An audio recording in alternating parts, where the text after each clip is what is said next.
Assalamualaikum warahmatullahi wabarakatuh.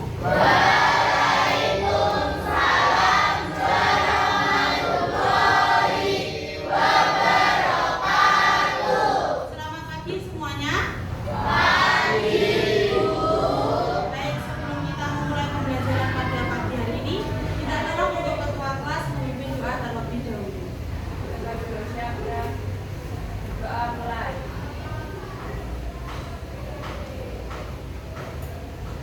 Doa selesai. Beri salam.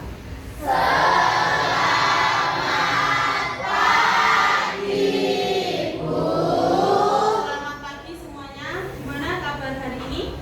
Baik. Apakah ada yang tidak masuk? Ada. Berapa anak? Dua anak tidak masuk karena satu sakit, satunya dispek. Oke. Tidak apa-apa, kita tetap bisa memulai pembelajaran pada pagi hari ini. Sebelumnya saya akan menjelaskan tujuan pembelajaran kita tentang poster, slogan, dan juga iklan. Yang pertama, murid mampu menjelaskan apa sih pengertian iklan dan unsur-unsurnya. Yang kedua, murid mampu menjelaskan informasi yang ada di dalam iklan. Yang ketiga, murid mampu menginterpretasikan pesan yang ada di dalam sebuah iklan komersial. Yang keempat, murid mampu menganalisis iklan yang efektif dan iklan yang tidak efektif. Yang kelima, murid mampu menjelaskan ciri-ciri dari slogan, iklan, dan juga poster. Yang keenam, murid mampu membuat sebuah slogan, poster, atau mungkin iklan. Yang ketujuh, murid mampu mengenal kalimat imperatif dan persuasif di dalam sebuah iklan dan bisa membuatnya. Dan yang terakhir, murid mampu membuat sebuah iklan yang sederhana. Nah, sebelum saya akan menjelaskan materi pada pagi hari ini, mungkin di antara kalian pernah tidak ada yang sudah melihat iklan? Pernah? Di mana biasanya? Di TV, terus di jalanan. Kalau poster dan juga slogan, biasanya kalian temui di mana? Di sekolah? Oke, di sekolah. Di mading sekolah. Oke. Kalian tahu nggak apa sih perbedaan antara iklan, slogan, dan juga poster? Saya akan menjelaskan terlebih dahulu apa sih pengertian dari iklan, slogan, dan juga poster. Yang pertama, iklan itu adalah media yang berbentuk gambar atau video atau bahkan tulisan, ya, untuk menawarkan sebuah barang dan juga jasa. Nah, iklan itu biasanya kita temui di media cetak atau media elektronik. Media cetak yang saya maksud ini ada bisa saja di koran, bisa saja di majalah, ya toh? Terus kalau media elektronik biasanya kita bisa temui di televisi, di radio, ya betul. Nah, sekarang di media sosial juga sudah banyak sekali iklan yang sudah muncul. Kayak di saat kalian membuka Instagram, pernah tidak menemui iklan? Nah, terus kalian membuka Facebook, pernah tidak menemui iklan? Nah, jadi iklan itu tidak hanya kita temui di media cetak dan elektronik. Di media sosial juga sudah banyak sekali iklan. Nah, tujuannya apa sih tujuan dari iklan? Tujuannya adalah supaya orang lain itu mau membeli produk atau barang atau jasa yang kita tawarkan. Itu tujuannya. Yang kedua, ada yang namanya unsur. Unsur apa saja yang ada di iklan? Yang pertama itu ada gambar. Yang kedua ada kata-kata atau kalimat mungkin ya. Yang ketiga ada gerak dan juga suara. Jika iklan itu berupa video, itu juga pasti ada yang namanya gerak. Kalau iklan juga berupa video, juga pasti ada suara. Yang ketiga ada yang namanya jenis-jenis iklan itu ada 3 Cak. Yang pertama ada iklan pemberitahuan. Pemberitahuan itu isinya untuk apa? Untuk memberitahukan orang lain tentang sesuatu hal yang penting. Nah, yang yang namanya iklan penawaran. Yang namanya penawaran berarti isinya adalah untuk menawarkan. Ya, kalau menawarkan itu menawarkan produk apa yang kita jual, entah itu makanan atau minuman atau mungkin jasa. Supaya apa? Supaya orang lain itu tertarik dan mau membeli atau memakai produk yang kita tawarkan. Yang ketiga ada yang namanya iklan layanan masyarakat. Nah, iklan layanan masyarakat itu biasanya bisa kita temui di tempat-tempat umum. Ya. Nanti saya akan memberikan contohnya seperti apa. Lanjut, ciri-ciri dari iklan. Ciri-ciri iklan itu adalah untuk memberitahukan masyarakat tentang produk yang ingin kita jual. Ya, yang kedua adalah menonjolkan kualitas barang yang kita tawarkan. Jadi saat kita menawarkan sebuah barang atau jasa, itu pasti kita menonjolkan apa sih nilai plusnya jika kita membeli, jika kita memakai jasa tersebut. Dan yang ketiga, biasanya yang namanya iklan itu kesannya sedikit agak merayu. Merayu apa? Supaya konsumen atau orang lain itu penasaran, akhirnya membeli produk yang kita tawarkan. Ayo Bunda, ayo kita beli. Kalau kamu sudah membeli produk kecantikan ini, bisa membuat kamu putih. Nah, putih seketika. Kita kan jadi penasaran. Oh, masa sih? Jadi kita penasaran, akhirnya kita mau membeli. Padahal biasanya kalau kita memakai produk kecantikan itu kan tidak bisa langsung sekali pakai langsung putih, kan seperti itu. Selanjutnya, bentuknya iklan itu bisa berupa gambar, bisa berupa video atau suara. Dan yang terakhir, kita bisa menjumpai yang namanya iklan itu di berbagai media, bisa media cetak, media elektronik atau media sosial. Ada di koran, majalah, TV, radio. Kalau media sosial seperti Facebook, Instagram, dan lain sebagainya. Lanjut, yang kedua adalah poster. Poster itu adalah plakat, ya, plakat yang terdiri dari kata-kata dan gambar. Yang isinya adalah untuk memberitahukan sebuah ide atau hal-hal yang penting.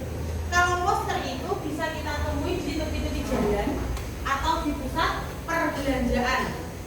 Ya, di pusat perbelanjaan, di pinggir-pinggir jalan atau mungkin di tempat umum lainnya.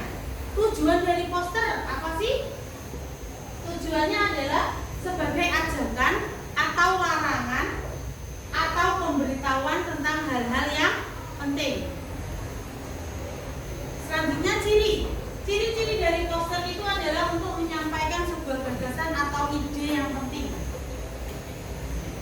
Selanjutnya, tampilannya itu berupa kata-kata atau kalimat-kalimat yang menarik. Ada bisa juga ada tambahan gambar. Dan lokasinya bisa kita temui di tempat umum. Jadi beda dengan iklan. Kalau iklan kan di berbagai media, tapi kalau untuk poster kita bisa temui di tempat umum. Unsurnya cuma ada dua, ada gambar dan juga hanya ada kata-kata seperti itu. Nah, untuk contohnya nanti saya kasih. Pengertian yang terakhir ada tentang slogan. Slogan adalah kata-kata atau kalimat pendek yang padat maknanya, tetapi mudah untuk diingat. Kita bisa temui di mana saja dengan tujuan adalah untuk memberitahukan sesuatu atau bisa kita gunakan sebagai semboyan, sebagai moto atau sebagai prinsip yang digunakan dalam lingkup agama, politik, dalam lingkup pendidikan, dalam lingkup ekonomi atau bahkan dalam lingkup perdagangan. Nah, sedangkan ciri-ciri dari slogan itu sendiri adalah bentuknya itu berupa kata-kata atau kalimat. Yang kedua, memiliki makna yang menarik dan mudah untuk kita ingat. Kata-kata dan kalimat yang menarik tetapi mudah untuk diingat. Nah, slogan ini sendiri bisa kita gunakan sebagai ekspresi yang bisa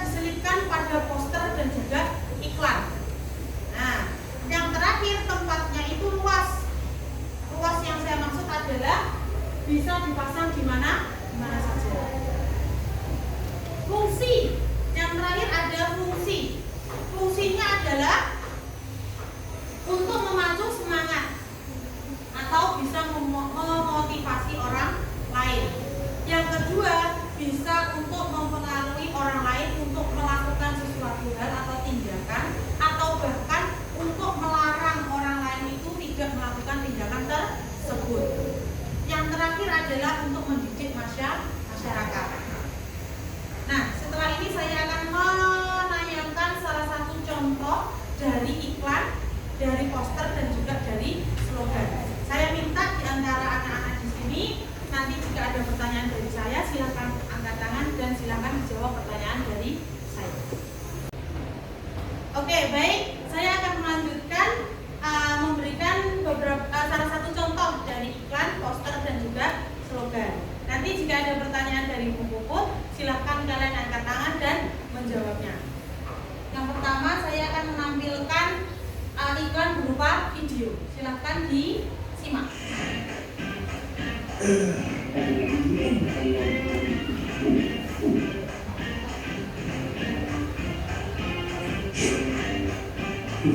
Tapi ini kurang nih kalau cowok aja.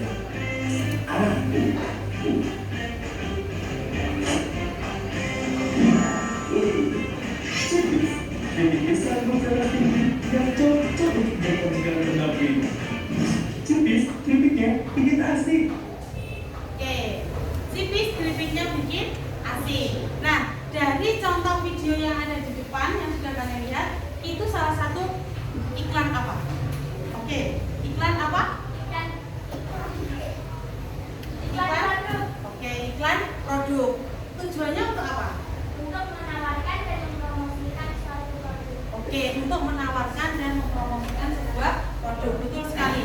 Itu untuk menawarkan atau mempromosikan sebuah produk supaya orang lain mau membeli produk yang kita tawarkan. Gitu ya. Yang kedua, saya akan memberikan contoh dari ini. Ini adalah poster. Nah, ini adalah salah satu contoh poster. Mungkin di antara kalian ada yang mau menjelaskan maksud dari poster ini? Ya. Oke, silakan masuk ke depan. Poster ini bertujuan untuk mengajak dan mengedukasi masyarakat untuk mencegah penyakit DBD. Oke, terima kasih.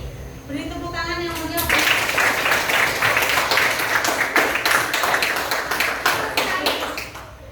Ini adalah poster untuk memberitahukan kepada masyarakat untuk mencegah DBD atau penyakit atau penularan DBD. Dengan cara apa? Banyak sekali. Mengubur barang-barang yang bekas. Itu juga salah satu caranya. Yang kedua, menguras tempat penampungan air supaya tidak ada jentik-jentik nyamuk. Yang terakhir, menutup tempat penampungan air. Oke, baik. Yang terakhir, saya ada salah satu contoh dari slogan. Nah, ini slogannya. Mungkin ada yang mau menjawab lagi di antara kalian? Oke, silakan jelaskan ke teman-temannya. Slogan ini memiliki maksud ajakan atau himbauan untuk melakukan tindakan demi menyelamatkan bumi. Oke, terima kasih tepuk tangan. Betul sekali ya. Slogan ini bertujuan untuk mengajak masyarakat untuk melakukan tindakan menyelamatkan bumi. Contohnya ada seperti menghemat air, jangan membuang air, misalkan selesai membuka keran jangan lupa untuk dimatikan atau ditutup, jangan sampai airnya terbuang secara sia-sia. Terus ada lagi misalkan penanaman pohon kembali atau reboisasi. Nah, seperti itu. Nah, saya kira cukup sekian penjelasan yang saya berikan untuk anak-anak pada pagi hari ini. Sebelum saya akhiri pembelajaran kita pada pagi hari ini, mungkin di antara kalian ada yang ingin ditanyakan? Tidak ya? Oke, kalau tidak ada yang ingin ditanyakan, untuk pembelajaran berikutnya kita akan membuat atau kalian akan saya beri tugas untuk membuat poster iklan atau slogan. Itu ya, jadi nanti silahkan mencari contoh, terus kalian buat secara individu. Itu ya.